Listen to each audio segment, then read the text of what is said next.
Hello students, welcome back to the next session on DBMS. Here let us talk about the database model. Now what is this model? A database model is the one which shows you the logical design, which gives you the logical design of data in a database. This is what you mean by your model. And the model gives you the relationship between the different items, or you can also call it as entities. It gives you the different relation between the different entities. And there are many different types of database models, but we come to know about the three types in this chapter or for your syllabus. And the first one is your hierarchical model, the second the network model, and the third is your relational model. Now let us go for your hierarchical model. Let us know what your hierarchical model is. Now this model uses the tree structures. It uses your tree structures to represent the relationship among the records. And the tree structure is a common in an organization. And this has got a one to many relationship. We already learned about one to one, one to many to one, many to many relationship, right? So hierarchical model represents your one to many relationship. Now for example, let us say we have a college, and the college has got different courses, right? Science, commerce, and arts. And again in this science you have again different combinations, and in commerce you have different combinations.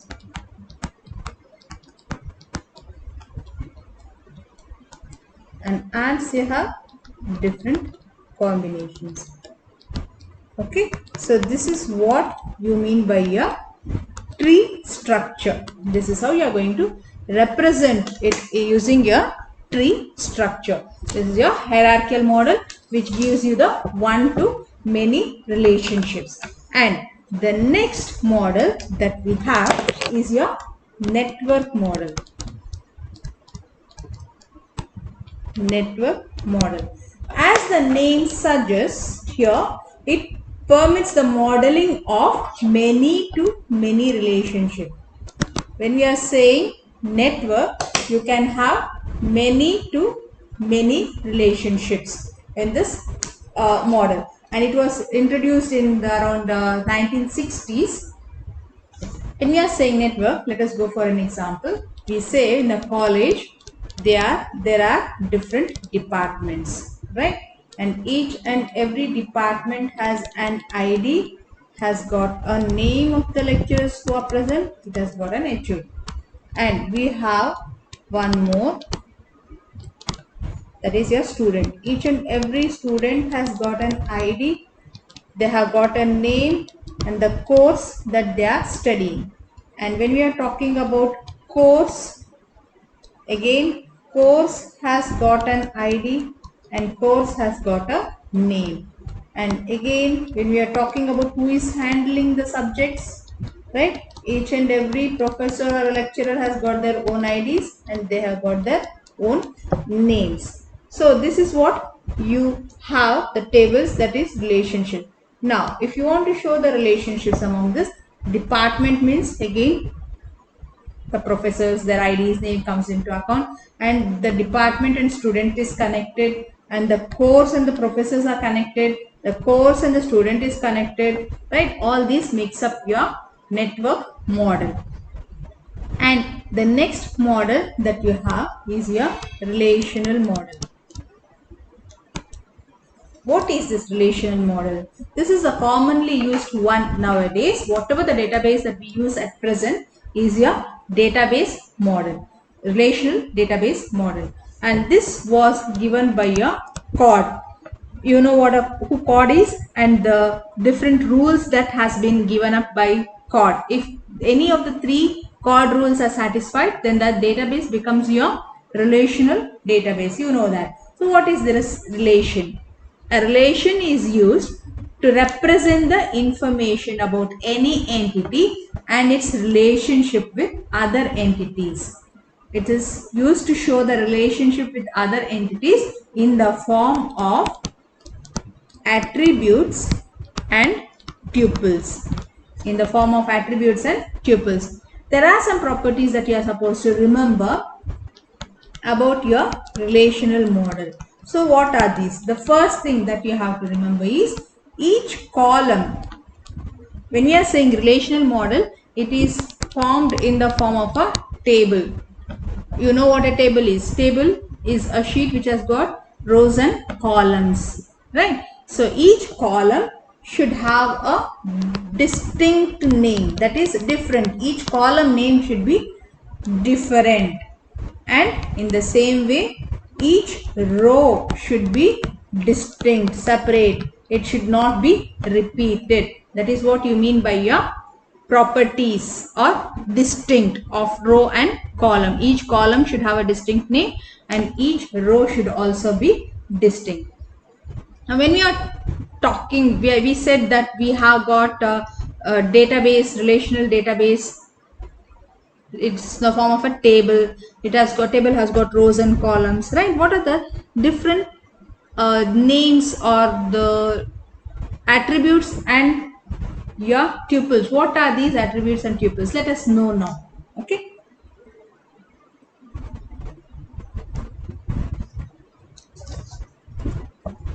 Let us go for your student database, and a student database has got a register number, right? A name, course, date of birth. Imagine these are the details that are there in the table, and you have many records in this. Okay, I am entering the details. Example 1.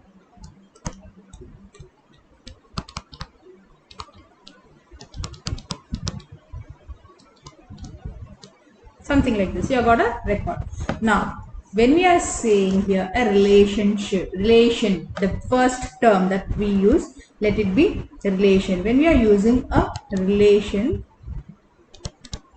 we are saying a database relation is a predefined relation. Means it is a predefined row or column format for storing the information in a relational database. So relations are nothing but it's equivalent to your tables. So this is a relation.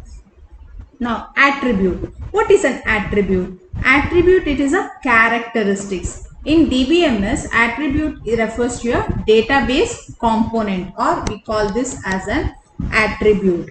Attributes describes the instances in the row of a database. So as you know, next term is your table. You learnt about what a relation is, what an attribute is. When we are saying attribute, this is an attribute. Okay, table is a next term is the table. Table is a collection of data elements organized in the form of rows and columns.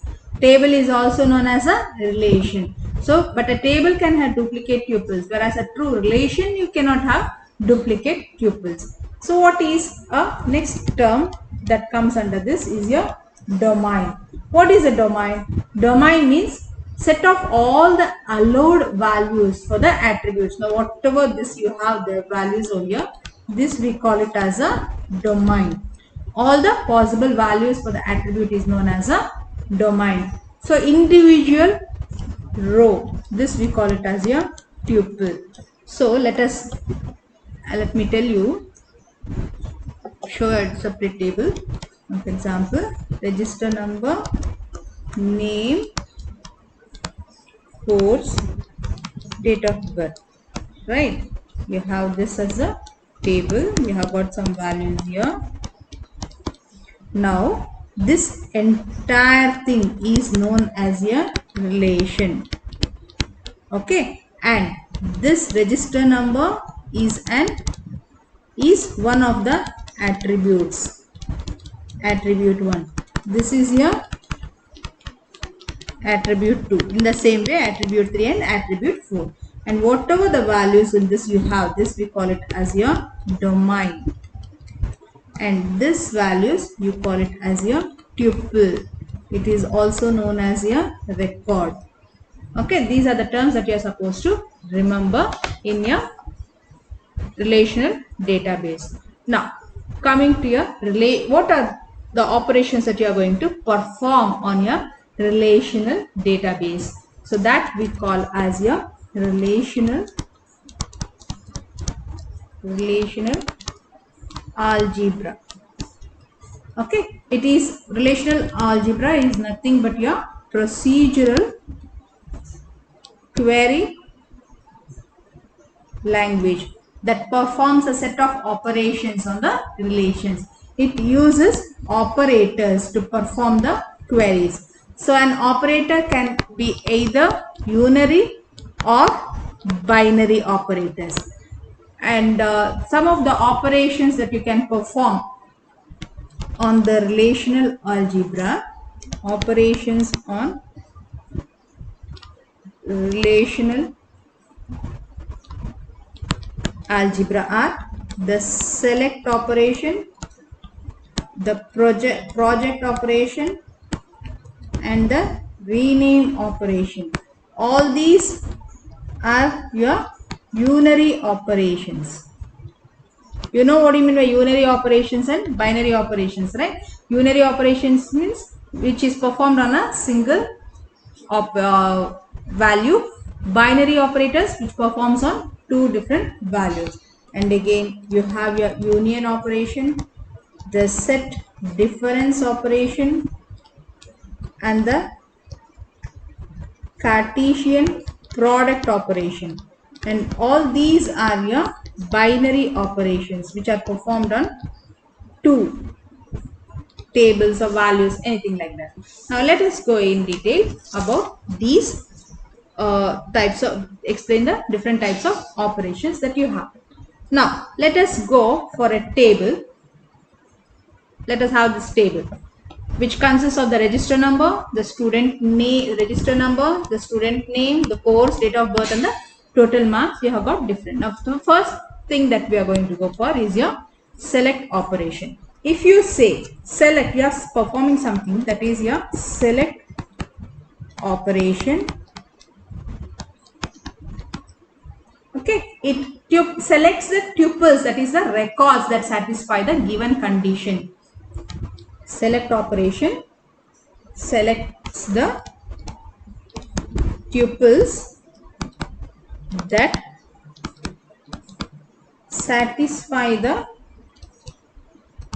given condition from a relation. That is what you mean by your select operation. Now how are you going to show this select operation? You are going to give, this is the syntax. Okay, give the condition and then the relation. This is what you are going to show. Now what happens? How are you going to, for an example, let us have an example where you are going to say where condition, this condition can be you are not equal to, greater than, lesser than, or equal to, greater than, equal to anything. So let us go for example, course PCMC and student.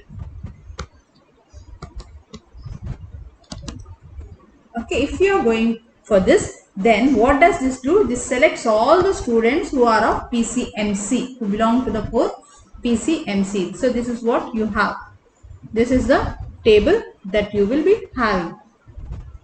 Okay, if you are selecting only for your PCMC, see all the students who belong to the PCMC. Navya, Satyashranga, Mahesh and Megha all belong to the combination of PCMC. It will display that. It selects all the tuples from the student database whose course is PCMC. In the same way, if you go for your one more example, if you go for your total marks which is greater than or equal to 360 from student, then again it displays all the records, that is the tuples from the student database whose total marks is greater than or equal to 360. 426, 592, 516, 385 and 362, that is all the marks are greater than 360. In the same way, you have the next condition is your project operation, or the next operation is your project operation. This is displayed by the symbol Y. It displays the column that satisfies the given condition. Project operation, it displays the column or more than one column also that satisfy the given condition. Now for example, you say pi, this is the syntax.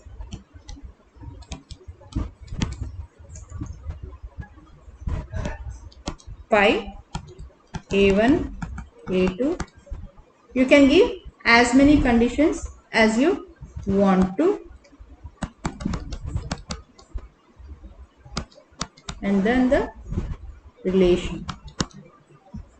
Now for example, we say A1, A2 are the attributes. These are nothing but the attributes of the relation. Now we say example, pi, register number, course and total marks from student. Then this gives you all the columns, that is your register number, course and total marks. It displays you this register number, course and total marks, only the three columns that satisfies the condition. Okay, in the same way, if you want one more, you can go for one more example. Display the student name from the table student. So it displays only the student names from the table. Only the student names from the table are displayed. This is what you mean by your project operation. And then again you have your rename operation. Rename operation is your row. And results, whatever the results you get. Now for this example, this is a result that you get, output that you are getting from the work that you have done. So all these relations does not have any name. So you can give a rename operation. So this rename operations allows you to rename. Okay. Sorry. So this operation allows you to rename the output relation, and it is denoted by the symbol row. For example, you say the syntax for this is row X and E.